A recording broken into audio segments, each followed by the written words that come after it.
안녕하세요. 설현욱입니다. 오늘은 오래간만에 성의학 Q&A를 다시 시작을 해요. 그래서 지난 4년 동안 병원에 있었던 친구가 이제 한 달 안에 이제 대학병원으로 가는 지희씨가 담당을 하기로 했어요. 비아그라 후유증부터 시작을 할게요. 비아그라 처방을 받고 3알 정도 먹었습니다. 2번은 효과를 보고 1번은 그냥 그랬던 것 같은데 모두 술을 먹고 먹었지요. 왜냐면 술을 먹고 성관계를 가졌으니까요. 그런데 비아그라를 먹으면 심장박도수가 빨라지고 약간 강해지는 것 같아요. 쿵딱쿵딱. 그러려니 하고 넘어갔는데 지금은 평상시에도 심장박도수가 강해졌어요. 쿵쿵. 그래서 가만히 누워있을 때나 방 안에 혼자 있을 때 신경이 쓰여요. 심장이 세게 뛰니까요. 그러니까 약간의 운동을 하면은 심장이 빨리 세게 뛰잖아요. 그 느낌이에요. 계속 그래서 신경이 엄청 쓰이네요. 이게 비아그라 후유증인가요? 어떻게 해야 되죠? 비아그라 안 먹으면 되지 뭐. 안 먹을 수도 없고. 비아그라를 먹으면 혈압이 대개 한 10 정도 올라가요. 10mmH 정도 올라가죠. 올라가고 이제 얼굴이 화끈거리고 그렇게 되는 이제 증상이고, 그래서 비아그라가 이제 제가 항상 하는 얘기가 1000명에 2명이 이제 죽는다 그러잖아요. 1000명에 2명이 죽고 6, 7명은 이제 심각하게 다친다는 거죠. 1000명에 6, 7명은 심각하게 다치는 게 6, 7명이 이제 심각하다는 게 이제 되게 뇌경색증, 뇌출혈, 그 다음에 심근경색이에요. 그리고 이건 러시안 룰렛 게임이랑 비슷해가지고 나는 비아그라 2, 30분 먹었는데 괜찮았다. 그거랑 상관없이 순식간에 가요. 이건 조심해야 되고, 이 마우스 포인트가 뭐 이런 대로 하재. 그 다음에 또 하나 이제 문제가 젊은 시절부터 비아그라를 먹는 게, 비아그라는 우선 그 치료 효과가 없어요. 그때뿐이에요. 발기유발제랑 달라가지고. 그 다음에 이게 심리적인 의존성이 상당히 문제가 돼요. 나중 가면. 이거 비아그라를 좀 신경을 쓰고 드셔야 돼요. 다음은 자위만 하고 나면 냉이 많아져요. 남자랑 안 잔 지는 4, 5년 되었는데요. 30대 후반입니다만 자위를 이상하게 하는 것도 아니고 그냥 손으로 합니다. 그런데 왜 냉이 많아지나요? 30대 후반 냉이 많아진다. 냉이라는 거는 지희씨가 잘 알지만 냉 생기는 원인 2가지가 뭐예요? 칸디다. 캔디디아시스하고 또 하나는 트리코모나스. 여자들 질염은 크게 나눠서 2개로 생각하면 돼요. 캔디다하고 이제 트리코모나스. 캔디다라는 거는 이제 정상적인 사람의 피부나 뭐 질 주위에 원래 있다가 사람이 이제 저항력이 약해지면은 자연히 생기는 질환이죠. 무좀이라고 생각하면 돼요. 무좀균이 발에 정상적으로 있다가 컨디션이 나쁘면 청결이 이제 좀 문제가 될 때 이제 생긴다는 거고, 그 다음에 이제 당뇨나 DM, 당뇨나 항생제, 호르몬, 스테로이드제 같은 거를 먹었을 때 이제 장기 투여할 때 이제 잘 나타나죠. 그래서 이제 캔디디아시스 이쪽은 냉이 이제 치즈처럼 이제 우유하고 치즈처럼 좀 지저분하게 나오죠. 이게 미국 여자들은 이걸 이스트 감염이라고 그러죠. 그래서 이게 무려 거의 특히 이제 임신 같은 거 하면은 캔디다증에 이제 훨씬 더 잘 걸리니까 거의 이게 30-40% 이상씩 임신 여성들은 이제 이 균을 가지고 있다고 생각하면 돼요.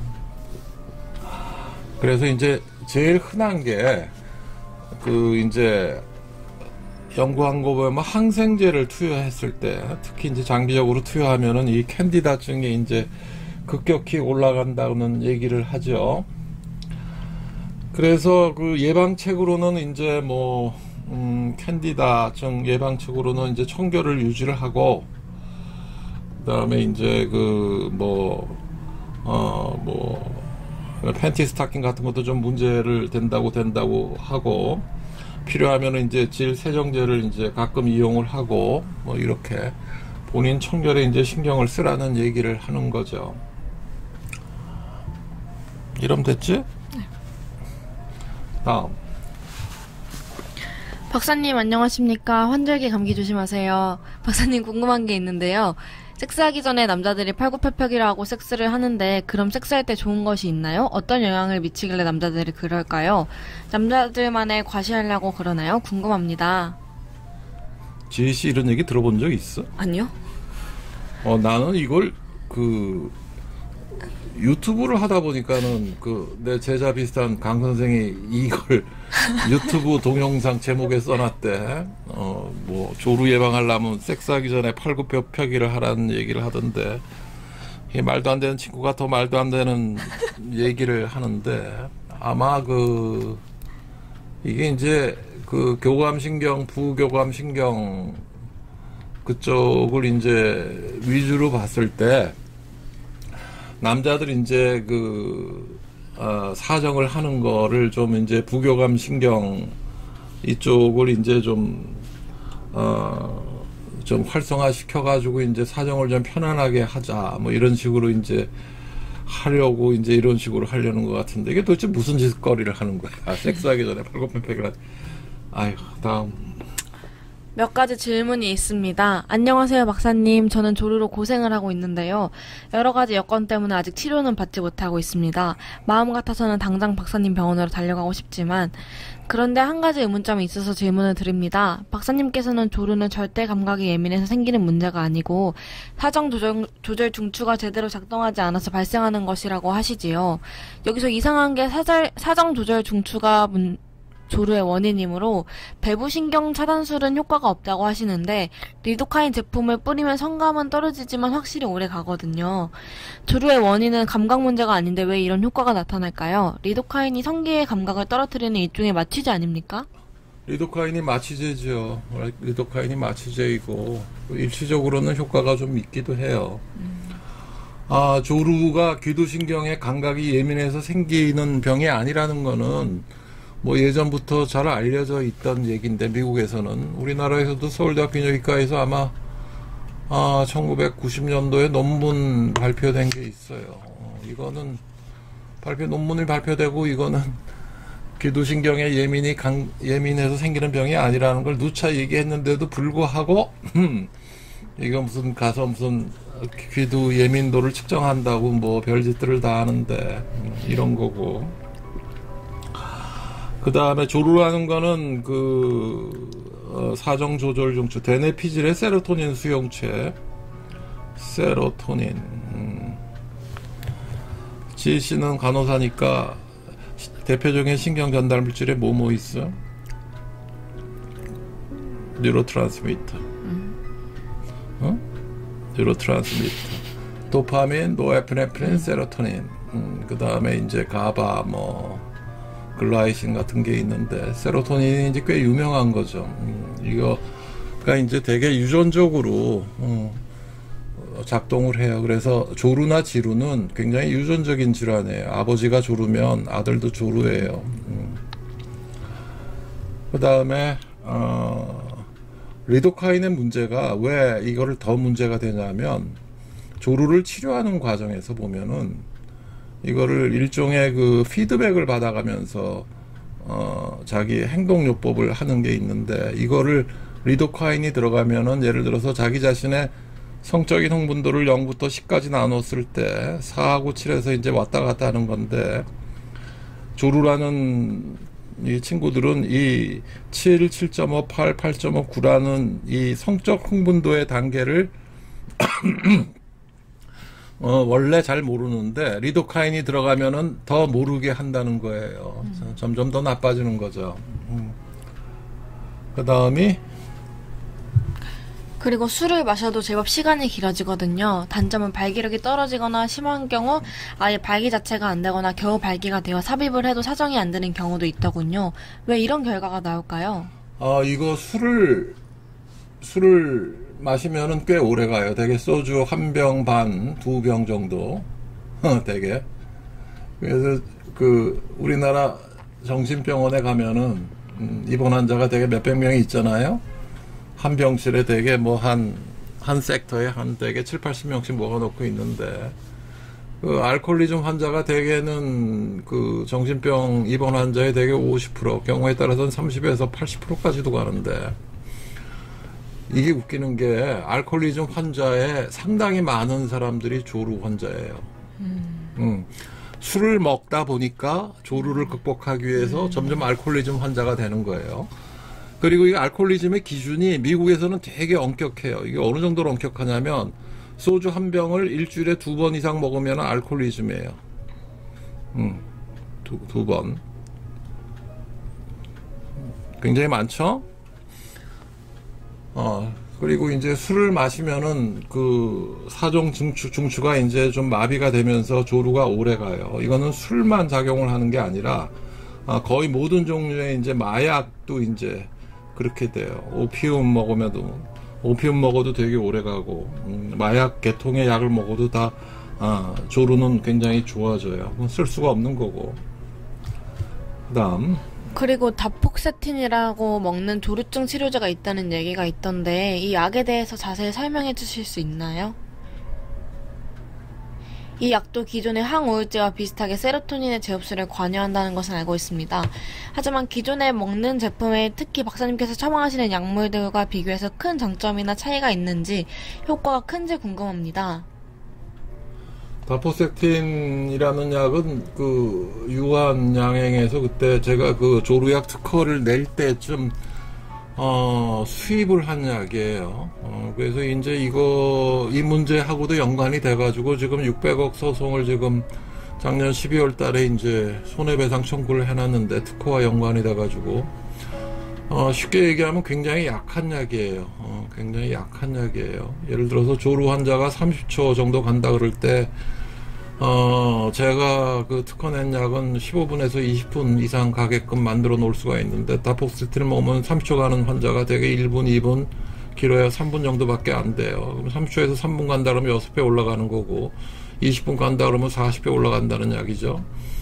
게임이 안 되는 약이에요. 그래서 이제 거의 잘 안 팔리고 있는데, 이 SSRI라고 그래가지고 세로토닌 재흡수에 이제 관여되는 약이 이제 굉장히 많아요. 약이 지금 항우울제 계통에서도 지금 꼭 SSRI가 아니라 SSNI 일반적인 기존의 항우울제에서도 지금 그 약을 지금 여기서 하나 다른 약 하나 해가지고 이제 이게 특허인데, 약마다 이제 굉장히 달라요. 조루에 작용을 하는 게. 다음. 인터넷에서 보았는데요. 보통 질섹스 말고 자궁으로 섹스를 하면 쾌감이 서로가 더 좋다고 하던데요. 그런데 자궁까지 남성이 도달을 할 수가 있나요? 상당히 길어야 될 것 같은데요. 쓸데없는 이야기인지요. 이런 얘기 들어봤어요? 말도 안 되죠. 말도 안 되는 얘기를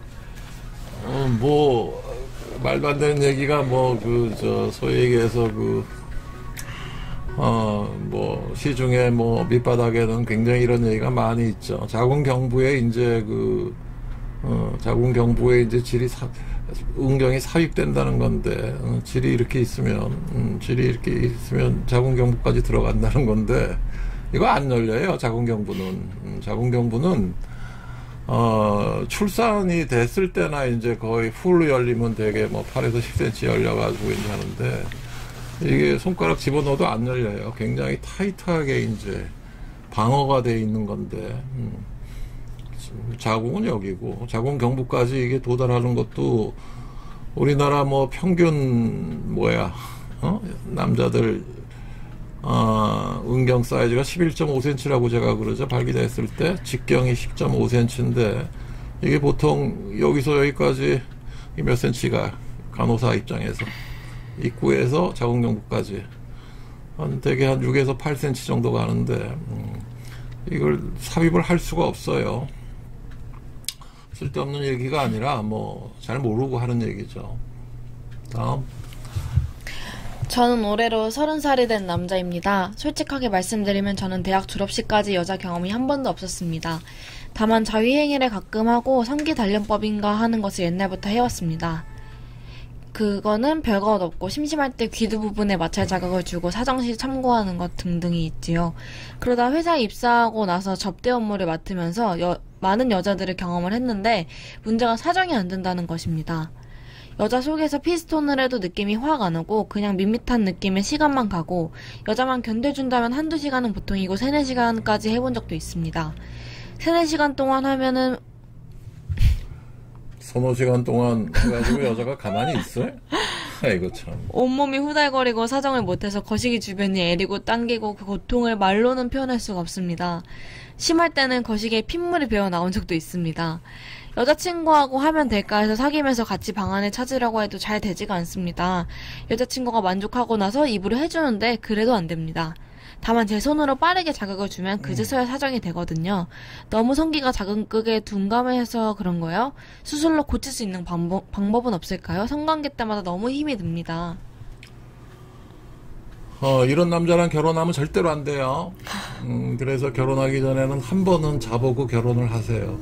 그래서 이 친구가, 남자친구가 발기부전인지, 발기부전은 뭐 시민성 발기부전인 경우도 있으니까 2-3번 더 확인해야 될 거고, 조루인지, 더 문제가 되는 게 이제 지루죠. 리타디드 이제큘레이션이라고 그러는데, 지루, 리타디드 이제큘레이션이라고 그러는데, 이게 이제 아주 이 친구는 좀 심한 경우 같은데, 그 다음에 이제 성기단련법이라는 게 웃기는 얘기인데, 하여간 딴 건 다 좋은데, 그 자위를 하는데 그 엎드려서 자위하면 안 돼요. 엎드려서 그 바닥에 문대면서 하는 자위를 하는 친구가 가끔 있던데, 중학교 시절부터. 이거는 나중 가서는 이게 응격 해면체에 상당히 그 손상을 주는 것 같아. 발기부전의 그 해면체 자체의 문제 중에 큰 문제 중에 하나인데, 이렇게 하면 안 되고, 그 다음에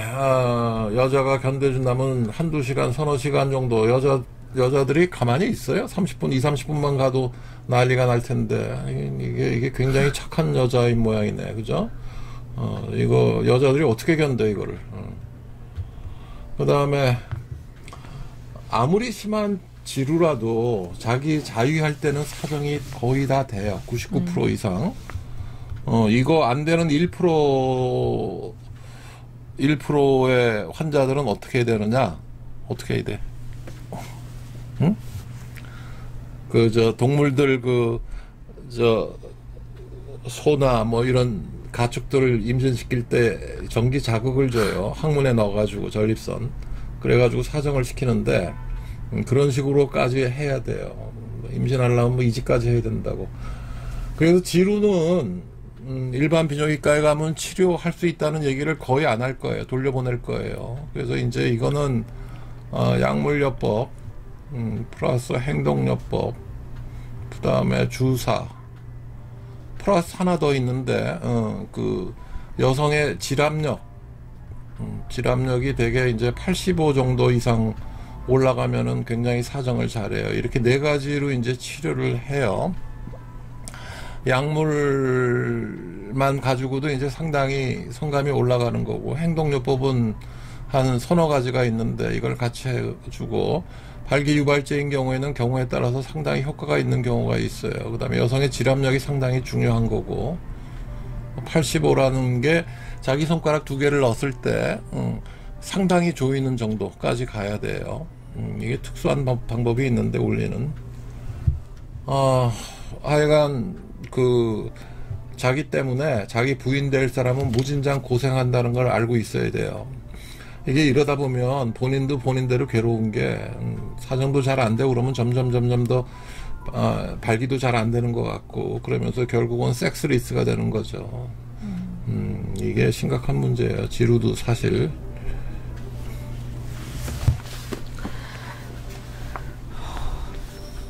궁금한 점 몇 가지 문의드립니다.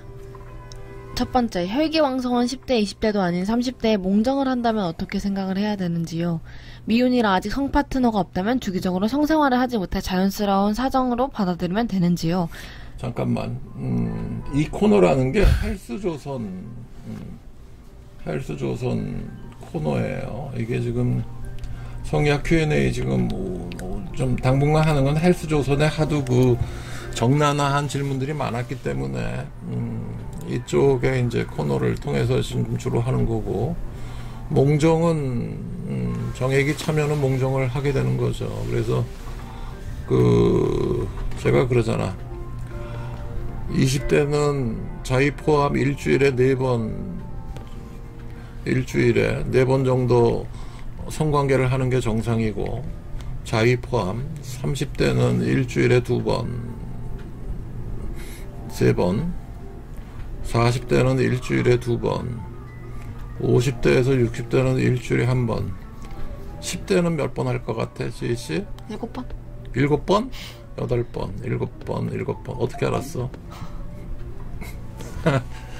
특히 남자들이 그래요. 얘네들이 자위를 그렇게 많이 하니까. 이게 세계 표준이에요. 그죠?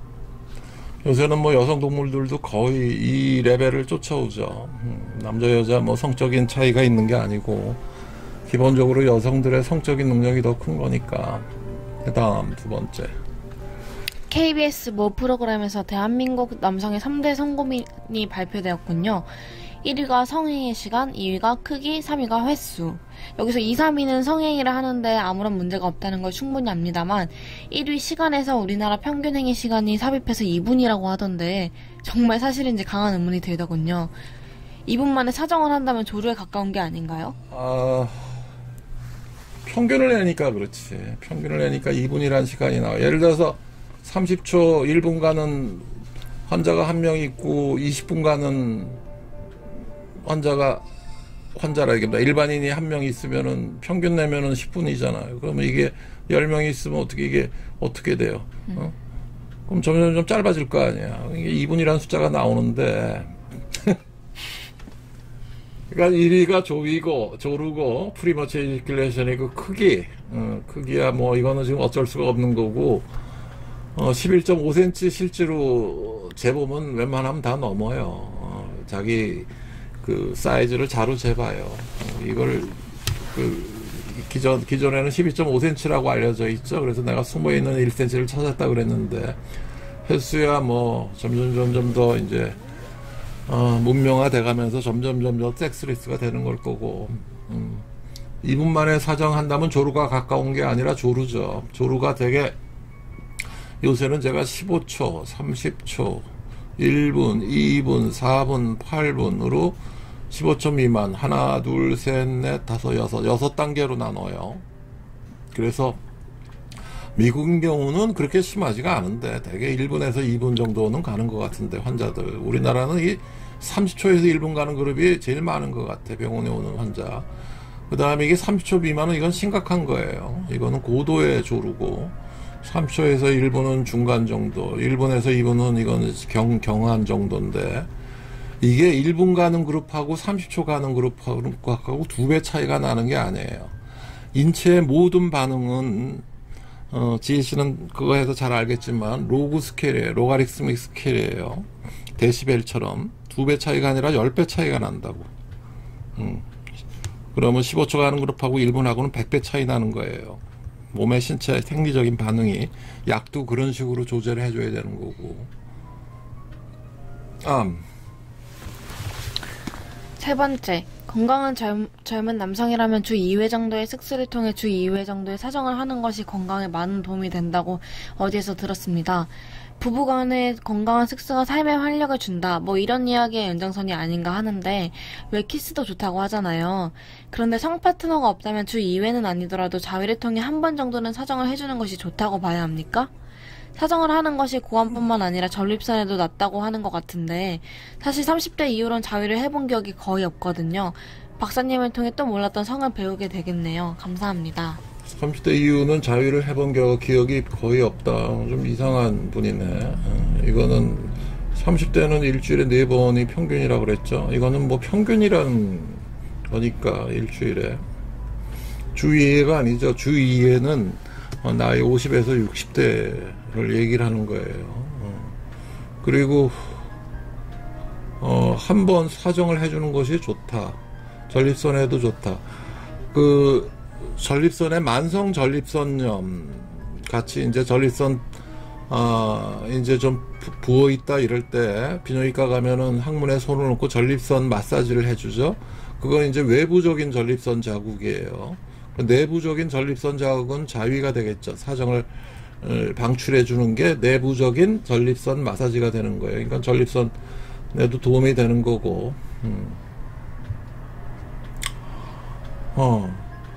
섹스가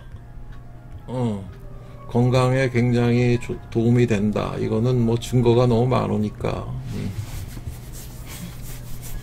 그다음 성기 확대약. 안녕하세요, 박사님. 요즘 미국에서 남성 페니스 사이즈를 확대시켜주는 약이 많이 들리던데, 뭐랄까, 하루에 2알씩 먹고 어쩌고, 이게 실제로 약효가 있는 건지 궁금하네요. 감사합니다. 이걸 좀 진하게는 어떻게 하노?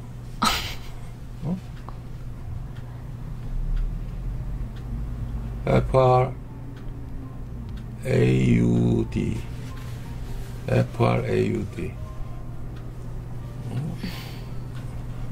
지씨 이거 발음 어떻게? FRAUD fraud 거짓말이라는 거예요. 거짓말 fraud fact fantasy라는 책도 있는데 fraud fact fantasy 거짓말이라는 거예요. 이쪽 성에 관련돼서 이런 식의 그 사이비 의학이 무진장 많아요.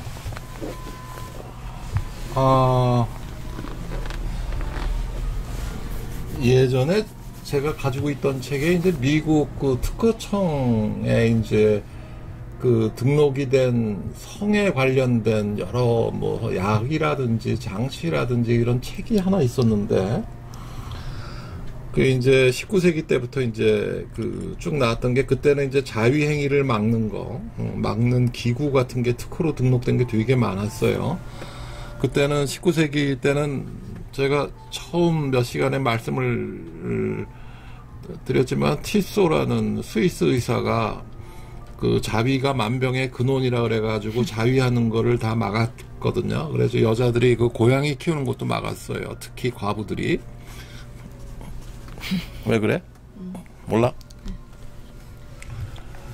그랬더니 하여간 그때부터 이제 뭐 그러고 뭐 웬만한 여자들 브래지어도 전부 특허예요.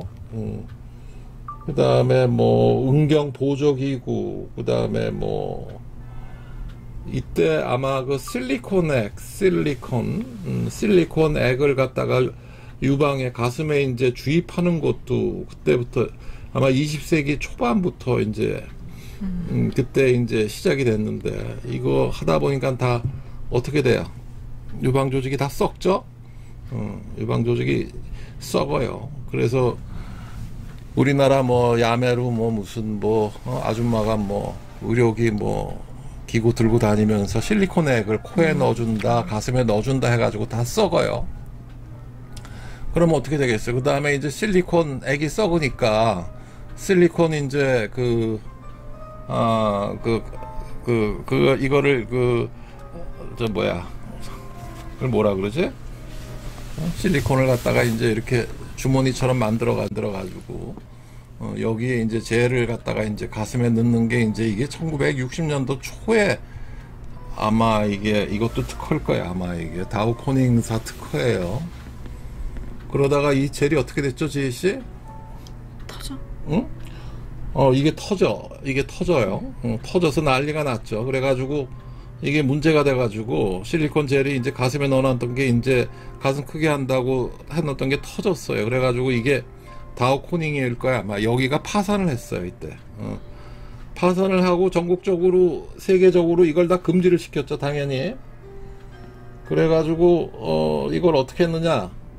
미국 FDA가 등장을 하죠. 이거 못하게 하고, 그 다음에 이제, 터져도 괜찮은 걸 뭘 하겠어. 그럼 식염수를 갖다, 식염수 주머니를 이제 갖다 넣었다고. 처음에 이제 190cc 놓다가, 우리나라 일부 거의 대부분의 가슴 자랑하는 여배우들은 전부 수술이죠. 350cc까지 그냥 갖다 해가지고 가슴을 크게 해가지고 이제 이건 안 터져도 안전하다. 근데 식염수라는 게 만져보면 알겠지만 실리콘 젤은 되게 감촉이 좋은데 이거는 물주머니예요. 그러니까 이게 감촉도 나쁘고 여러 가지로 이제 문제가 있으니까는 다시 뭐 실리콘 젤을 갖다가 터져도 잘 안 터지는 걸로 이제 코에시브 젤이라고 이제 이걸 이제 만들어 가지고 특별한 조건 하에서만 의료용으로 쓸 수 있게 만들어 놓아 가지고 현재적으로 쓰는데 우리나라 여성 동무들 지금 성형외과에서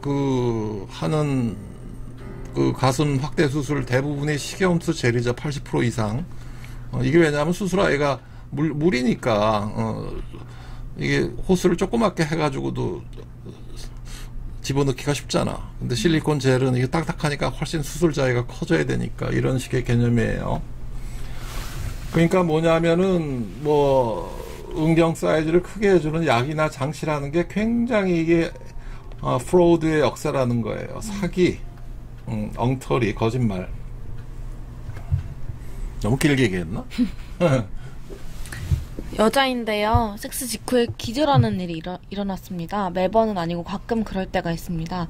이런 여자가 덜어 있는지요? 많지 않아요. 이런 일이 왜 일어나는지요? 하여간.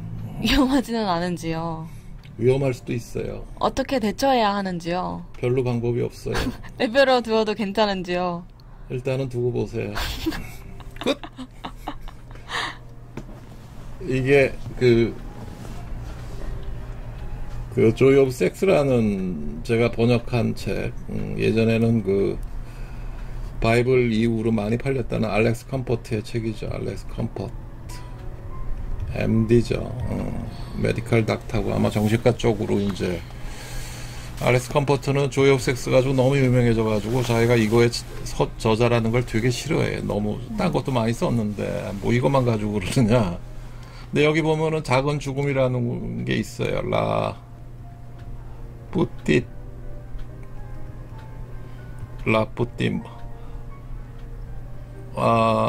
라푸티모 MORT 부르니까 라푸티모가 되겠네.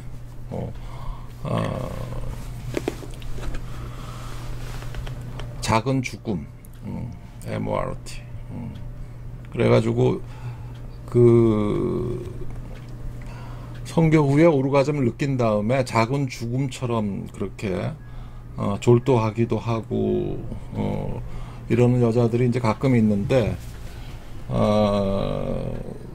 이게 이제 흔한 이런 일을 자주 겪는 여자도 있고 일종의 이제 시저처럼 경련성 질환처럼 경기를 하는 여자도 있고 그 다음에 이제 심하지 않은 걸로는 이런 작은 죽음이나 발작처럼 있는 것뿐만이 아니라 히스테리가 아주 심한 것처럼 무슨 소리 지르고 발작하기도 하고 히스테리성 래핑이라 그래가지고 막 웃기도 하고 헛소리도 하고 이런 경우가 있는데 이거는 그리고 이제 조용한 여자는 얌전히 이제 조용히 오르가즘을 느끼는 거고 이런 게 증상이 있다는 거죠. 그 다음에 이제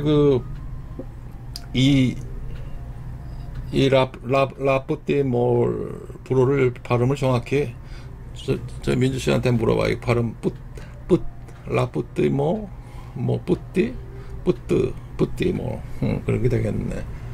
이걸 이제 다른 의미로도 얘기를 하는데 예전에 의학에서는 이거를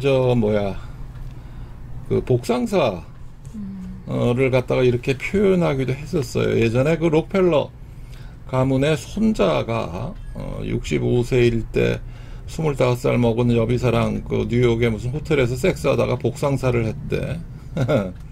이걸 이렇게 표현하기도 해요. 이게 비아그라 나온 다음에 복상사가 굉장히 흔해졌어요. 여러분들 이제 젊은 친구들은 잘 모르겠지만 예전에 MBC 뉴스데스크 하던 친구, 그 다음에 유명한 최모라는 영화배우, 그 다음에 아주 유명한 탤런트 이낙모라는 다 비아그라 먹고 돌아가신 거예요. 여러분들은 잘 모르겠지만 라푸티몰이 되겠죠. 어, 일단은 이게 정말 포스트 코이탈 시저라고 있을 가능성도 있어요. 정말 에필lep시 환자가 오르가즘으로 에필lep시가 촉발이 될 수도 있어요. 그래서 필요하면은 뇌파 검사를 한번 해봐야죠. 그 다음에 포스트 코이탈 마이그레인이라 가지고 머리가 되게 아픈 여성 동무들도 제가 본 적도 있고, 포스트 코이탈, 그 다음에 에피가스트릭 페인, 위가 아프다고 방방 뜨는 여자, 뭐 이런 환자도 있어요. 너무 어렵나? 쉬운가? 응? 그냥 비아그라 먹고 위험하다는 얘기가 포인트고, 아이가 별별 여자들이 많다는 거. 다음. 조루 증상 때문에 고민이에요. 제가 지금 나이가 올해 27입니다. 저한테는 이 조루 증세가 제 인생에 있어서 큰 난관 중에 하나입니다. 삽입을 하면 거의 20에서 30초밖에 못 버티고 사정을 합니다. 이게 말이죠, 큰 난관이 아니라 큰 난관이에요. 왜냐하면 이제 결혼을 한거나 뭐 연애를 한다고 여자친구를 사귀잖아. 요즘 젊은 여성들은 옆에 있는 지희씨도 마찬가지지만 이런데 되게 예민하다고 이제. 그래가지고 아무리 뭐 학벌이 좋고 잘생기고 무슨 집안이 좀 뭐해, 이거 뭐 20초 30초 1분간은 해놓으면은 처음에는 가만히 있지, 나중에 점점 뭐라고 그래요. 결혼 안 해. 결혼하자는 얘기를 안 한다고. 이렇게 되면은 환자들이 와서 하는 얘기가 그거야. 여자한테 오르가즘을 줄 줄 알아야 돼, 남자는. 이게 제일 문제가 되는 게 조루라고. 그죠? 때론 상대가 제 귀두를 내가 얘기한 거 동의해? 때론 상대가 제 귀두를 만지기만 해도 벌써 신호가 올 때도 있습니다. 이 조루에 대해 말들은 참 많죠. 젊은 나이 때는 왕성한 성욕으로 다 그런 거라고들 하지만 그것도 하루 이틀이지. 벌써 3년째 그러니까 죽을 맛입니다. 계속 그래요. 조루 환자가 젊은 20대 남자 중에서 거의 50%예요. 50% 정도였다가 이게 30대 40대 넘어가면은 33.3%로 바뀌어요. 그러니까는 2분의 1이었다가 이제 3분의 1로 줄고 한 6분의 1 정도는 좋아진다는 거죠. 결혼을 하고 자기 여자 파트너가 생기고 그러면서 심하지 않은 조루는 좋아지는데, 하여간 기본적으로 제가 아까 15초, 30초, 1분, 2분이라고 그랬죠. 1분 미만의 환자들은 치료를 받아야 돼. 저절로 잘 안 좋아져요. 그렇다고 수술을 하자니 부작용도 많다고 하는 말들이 있더라고요. 어차피 6개월 정도면 다시 신경이 자라난다고 하더라고요. 너무 고민이 돼요. 수술을 할까 말까 하고요. 신경이 절대로 자라나지 않아요. 신경을 한번 자르면 끝이에요.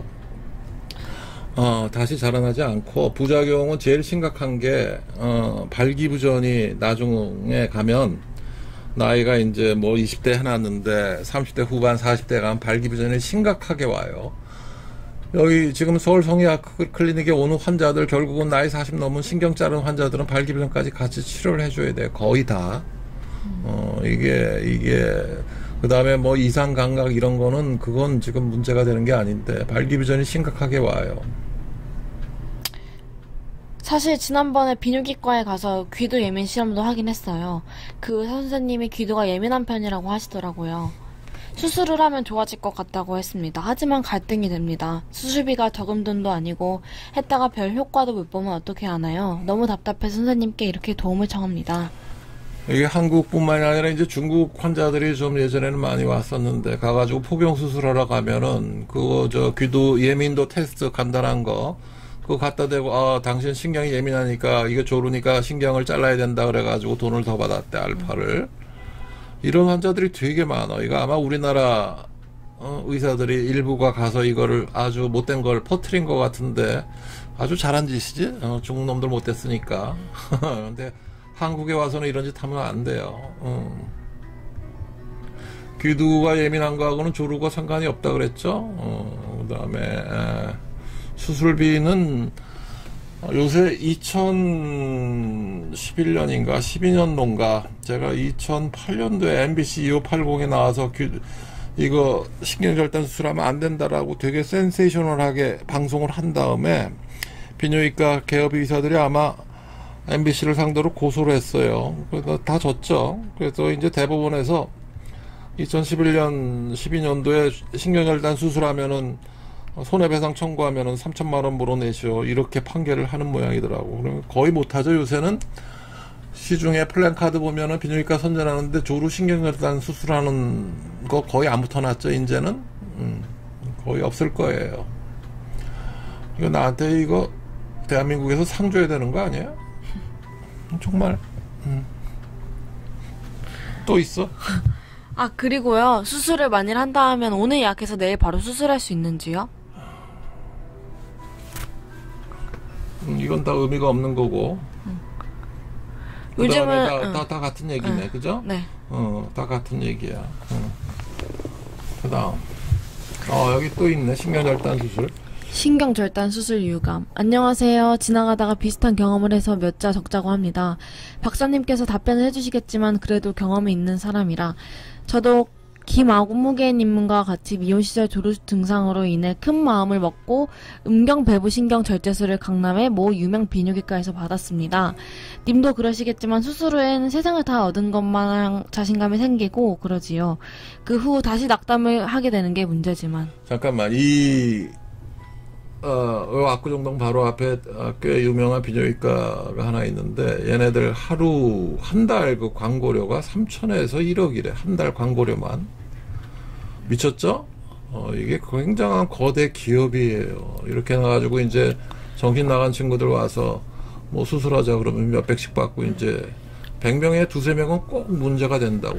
전체 인구 중에. 얘네들은 100명 중에 굉장히 문제가 있는 친구들은 가서 이런 거에 혹해가지고 이제 수술을 한다는 거지. 그럼 광고료가 남는다는 거고. 아유. 제가 생각하기에 신경차단술이 모든 사람에게 효과가 없다고 생각되지는 않습니다. 다만 문제는 병원에서 사람의 약점을 이용해 사리사욕을 채우기 위해 권장한다는 것이지요. 제가 병원에 다시 방문을 했더니 향우울성 약을 처방해 주더군요. 처방은 약 2주간 매일 취침전 하나씩, 그 다음 2주간은 2알씩, 2일에 하나씩 뭐 이런 식이었던 것 같습니다. 그때 당시는 미혼이었기 때문에 효과 검정을 스스로 했었는데 지금은 효과가 있었던 것 같습니다. 지금은 결혼을 해서 부부 생활을 하는데 별 지장이 없는 것 같습니다. 와이프에게도 제가 경험했던 일들을 솔직히 다 얘기를 했었는데 약 먹지 말라네요. 지금은 예전보다 약 효과인지 부인의 격려 덕분인지는 몰라도 많이 좋아진 것 같습니다. 제가 지금 세계적으로 특허받은 약 2개, 3개를 어떻게 쓰는지 보통 의사들은 모르죠? 안 가르쳐 줄 거예요. 아직 특허 기간도 10년 이상 남아있고. 이게 약마다 다 틀려요. 그 조루에 효과가 있는 게, 전통적인 항우울제, 그 다음에 SSRI에도 종류가 수십 가지고, SSNI도 종류가 굉장히 많은데, 약마다, 그리고 꼭 항우울제만 쓰는 게 아니에요. 이게 약마다 다 틀리기 때문에, 어느 정도는 효과가 있을 수가 있죠. 그 다음에 또 있나? 답변. 신경절단 수술 답변 1부. 안녕하세요. 이런 곳이 있는 줄 몰랐었는데 참 좋은 정보를 주고 가르쳐주시는 박사님께 깊은 감사드립니다. 이 게시판을 몇 주에 걸쳐 다 읽어보았습니다. 다 읽고 나니 저의 무지가 참 바보스럽고 화가 많이 났습니다. 저는 30대 초반이고 2, 3년 전에 신경절단 수술을 받았습니다. 조루가 심하진 않았지만 그저 오래간다기에. 지금까지 오래가면 그냥 좋은 걸로만 알고 있었습니다. 게시판 글을 다 읽고 나니 그게 아니더군요. 하지만 박사님, 저의 무지도 잘못됐겠지만 수술을 해준 그 의사도 도대체 뭡니까? 일반인들은 잘 모를 수도 있는 거 아닙니까? 아니 몰라야 정상이지요. 다 알면 내가 의사한테 뭐하러 의사 찾아다니겠습니까? 물론 어느 정도 상식을 갖춰야 하겠지만 의과대학에서 배운 지식들을 일반인들에게 알려주고 가르쳐주는 게 의사의 도리이자 의무 아닙니까? 그리고 우리나라 사회에서 그만하면 사회적 경제적으로도 인정도 해주고 있지 않습니까? 이때껏 제가 병원에 다니면서 병원비로만 낸 돈이 적다고 생각하지 않습니다. 의사란 고급 인력의 서비스에 대해 그만한 대가는 지불했다고 생각합니다. 뒤통수를 세게 때려 맞은 기분입니다. 뭐 열어보면 수술할 때 절개에서 벌렸을 때 이야기를 한 것 같습니다. 조루인지 지루인지 금방 안답니다. 신경들을 보고서는. 이거 대단히 죄송한 얘기를 하는 건데 뭐 이런 얘기가 당연히 나오겠죠. 우롤로지 비뇨기과라는 데는 원래 조루나 발기부전을 여성 불감증을 치료하는 여성 불감증 같이 성기능 장애를 치료하는 병원이 아니에요.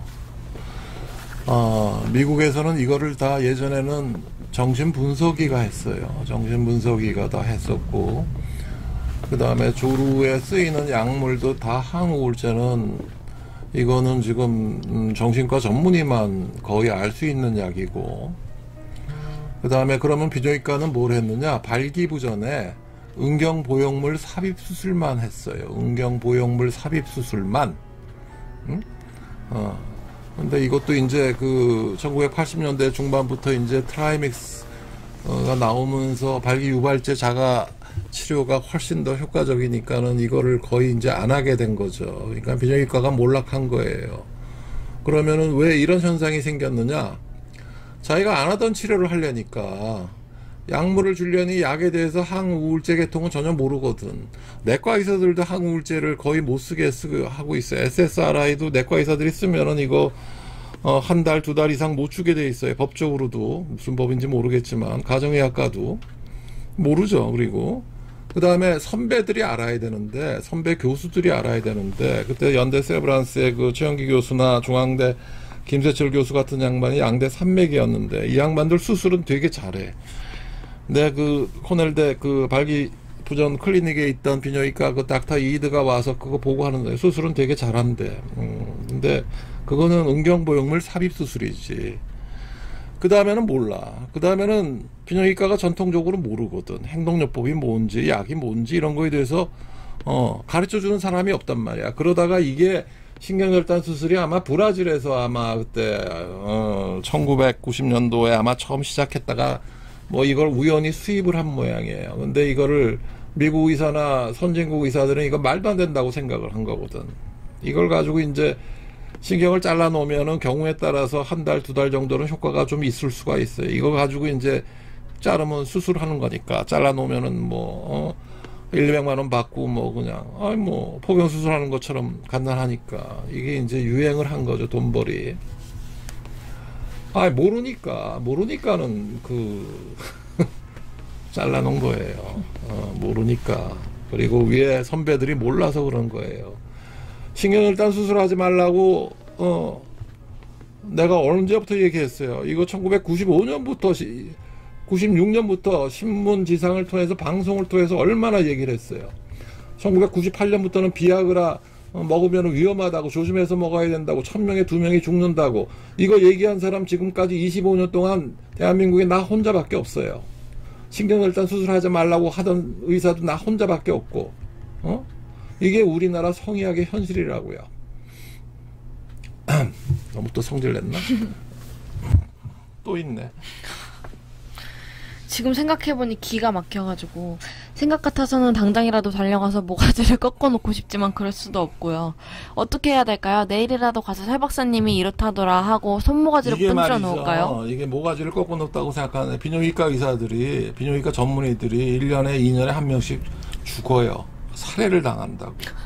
이래서 이게 왜냐하면 지리스는 웃지만 이게 지금 남자들한테는 이게 굉장히 심각한 문제야. 자기 성적인 능력이라는 게 거의 목숨과도 같은 능력인데 이거를 완전히 병신으로 만들어 놓으면은 그 새끼 가만히 놔둬. 가서 칼로 찔러 죽인다고. 정말이야. 이게 박사님이 잘못한 일도 아닌데 박사님께 화풀이를 하고 있는 것 같습니다. 일부 의사들이겠지요. 박사님처럼 좋은 일을 하고 계시는 분이 있는 것처럼 한쪽에서는 그런 쓰레기들도 굴러다니는 것이 어쩌면 자연의 섭리일지도 모르겠군요. 어떡합니까 박사님? 잘못했다 하지 말라는 거 왜 했냐 꾸중만 주지 마시고 앞으로 어떡합니까? 성생활에 큰 문제 없으면 괜찮은 건가요? 아직 결혼도 안 한 상태라 몇 번 관계를 가지지도 않았습니다. 결혼 후 많은 관계를 가지면 안 좋아지는 게 뭐 있습니까? 앞으로 뭐가 안 좋아지고 어떻게 해야 하는지 가르쳐 주십시오. 그리고 보건 수술도 가능한지 알려주세요.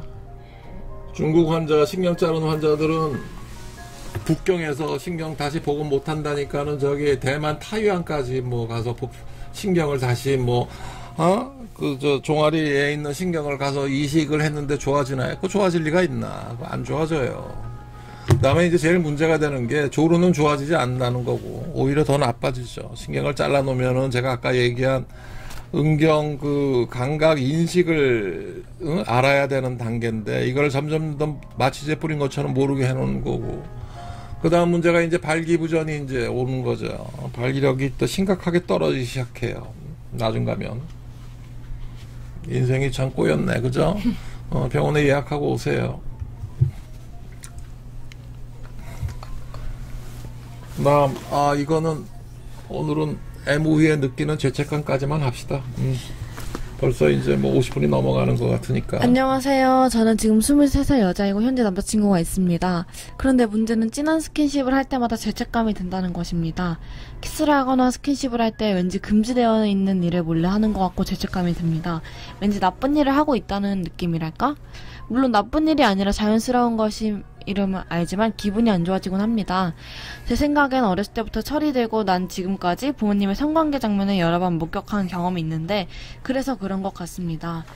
집이 협소해서 사춘기 시절 부모님과 한 방을 몇 년 동안 썼는데 그러다 보니 적나라한 장면을 목격하게 되었고 그럴 때마다 더럽고 상스럽게 생각이 되었습니다. 이거를 그 프라이멀 씬이라고 그러죠. 프라이멀 씬. 예전에 그 초창기 정신분석 논문이나 사례집을 보면은 프로이드 쪽, 이 얘기가 무지 많이 나와요. 부모님의 정사 장면을 뭐, 4살 때 목격을 했는데, 뭐, 어쩌고저쩌고, 뭐, 리들 한스 케이스부터 시작해가지고, 뭐, 온갖 포비아, 온갖 뉴로시스의 근원이라고, 이게 웨디프스 컴플렉스지 여기서 나온 발전을 한 건데, 이게 이제 그 나이가 들면서 굉장히 좋지 않은 영향을 미친다는 거죠. 프라이멀 씬. 그리고 지금은 물론 독방을 쓰지만 저희 아버지가 마르나 기타 공개된 장소에서 낯뜨거운 스킨십을 아직 합니다. 그래서 그때마다 짜증도 나고 다 큰 자식들 앞에서 주책이라는 생각밖에 들지를 않습니다. 예를 들어 성행위를 연상시키는 행동이나 말을 한다든지 하는 것들 말입니다. 제 상식으로는 정상적인 가정에서는 안 그런 것으로 알고 있는데 약간 좀 이상한 것 같습니다. 그러다 보니 그때마다 불쾌하고 짜증스러운 기분이 들고 어쩔 땐 증오심마저 생깁니다. 그래서 자연히 남자친구와 둘이 있을 때 자연스러운 진한 스킨십도 나쁜 짓이라고 생각이 되고 제가 쌍스럽다는 생각이 드는 것 같고요. 그렇다고 성욕이 없는 건 아니고요. 저도 역시 스킨십을 즐기고 애액 분비 같은 건 이상이 없습니다. 애모 당시에는 기분이 좋지만 그 후에 죄책감과 나쁜 짓을 했다는 불쾌감이 정상인과 좀 다를 뿐입니다. 남자친구에게도 그런 이야기를 했는데 상당히 놀라는 눈치더군요. 물론 제 개인적인 이야기는 안 하고 기분만 얘기했습니다. 지금은 결혼 전이고 저는 혼전관계 역시 불쾌하고 나쁜 것이라는 생각이 들어서 안 할 것이지만 나중에 결혼을 한다면 혹시라도 문제가 될 것 같아서 이렇게 그랬습니다. 결혼하면 문제가 많이 되죠. 하이트 리포트라고 있어요. 하이트 리포트. 우리나라에는 하이테 리포트라고 예전에 출판이 돼서 나왔는데 이게 이제 그 다음에는 책을 구할 수가 없는데, 그러니까 여성의 이제 그 성에 대한, 여성들 성에 대한 그 책을 굉장히 자세하게 써놓은 책인데, 제가 예전에 여성 불감증 환자들 보면 이걸 다 복사해서 한 번씩 읽어보고 오라 그래가지고 했고, 그 다음에 My Secret Garden이라고 있어요. My Secret Garden. 낸시 프라이데이라고 미스 아메리카 출신이에요. 이 미스 아메리카가 이제 여자들의 환상을 어떻게 이제 성적 판타지를 이용을 하는가, 판타지를 이용하는가에 대해서 이제 굉장히 적나라하게 써놓은 책인데, 이 책 2개가 이제 굉장히 도움이 될 텐데 우리나라에서 지금 구할 수가 없죠. 뭐 미국 아마존에서 구해보세요. 그 다음 키스 얘긴데, 키스는 잘하면 됐어요. 남녀 간의 성관계에서 제일 중요한 스텝이 키스예요. 이게 제가 의과대학 강의를 나가면 레이트 리미팅 엔자임이라 그러는데, 지희씨 레이트 리미팅 엔자임 뭐야?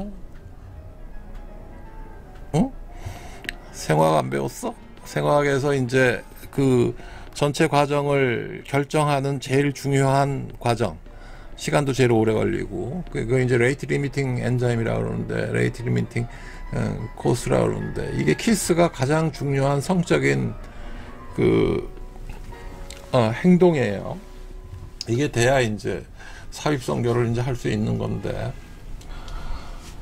그 다음에 성이라는 거를 갖다가 이제 이게 굉장히 중요한 거고, 하이테 보고서나 마이시크릿 가든처럼 굉장히 즐거운 건데, 우리나라 성 이쪽은 예전에 구성애인가? 이 친구가 완전히 이걸 갖다가 혐오스러운 거, 무슨 성교육, 그 다음에 뭐 이런 식으로 완전히 이거를 디밸류에이션을 시켜놔 버렸어. 이거를 완전히 평가 절하를 해버렸어. 그래서 이게 무슨 뭐 성범죄를 위주로 이제 우리나라 지금 이 성의학 쪽이, 성의학도 아니지, 이쪽 관련이 이제 20여 년 동안 이제 내 책임도 있는데, 이걸 어떻게 굉장히 부정적인 측면을 이제 강조를 하게 된 측면이 있어요. 그래서 하여간 좀 본인이 이제 공부를 좀 해야 돼요. 그다음에 뭐 있나? 안녕하세요, 선생님. 지금 안녕한 건 다음에 합시다. 오늘은 여기까지 일단 할게요. 빠이. 박수를 외쳐. 잠깐만. 지시 수고했어요. 잠깐만, 요거를 수요 마침. 예스. 하고, 변경 내용 저장.